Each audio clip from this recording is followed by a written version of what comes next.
Family budget என்று சொல்லக்கூடிய ஆதாய விரயம். ஒரு குடும்பத்தில் இருக்கின்ற ராசிகளை ஆதாய விரயம் கணக்கிட்டு, ஆதாயம் வரும்பொழுது சேமிப்பும், விரயங்கள் அதிகமாக வரும்பொழுது கடனும் ஏற்படும் என்று காலந்தொட்டு நம்பிக்கொண்டு வருகிறோம். அதன் அடிப்படையில் விசுவாவசு வருடத்தின் ஆதாய விவரம். மேசம், விருச்சிகம் 2 ராசிகளுக்கும் ஆதாயம் 2, விரயம் 14. ரிஷபம், துலாம் ஆதாயம் 11, விரயம் 5. மிதுனம், கன்னி ஆதாயம் 14, விரயம் 2. கடகம் 14, ஆதாயம் விரயம் 8.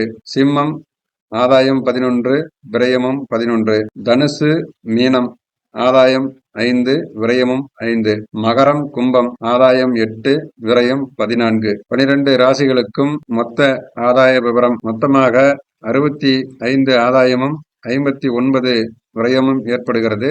ஆதாயம் அதிகரித்து விரயம் குறைவாக இருக்கும் பட்சத்தில் மக்களுக்கு சேமிப்பில் நாட்டம் உண்டு. இவ்வருடம் ஆதாயத்தை விட விரயம் குறைவாக இருப்பதால் பொதுமக்களுக்கு வருமானத்தை விட செலவுகள் குறையும், சேமிப்பு அதிகரிக்கும். உங்கள் குடும்பங்களில் உள்ள ராசிகளின் ஆதாய விவரம் எடுத்து குறித்துக் கொண்டு ஆதாயம் அதிகமாகும் பட்சத்தில் சேமிப்பையும், விரயம் அதிகமாகும் பட்சத்தில் செலவையும் குறைத்துக் கொண்டு அதற்கு தகுந்தால் போல் சுபிட்சமாக வாழ வாழ்த்தி மீண்டும் ஒரு நல்ல பதிவில் சந்திப்போம். நன்றி, வணக்கம்.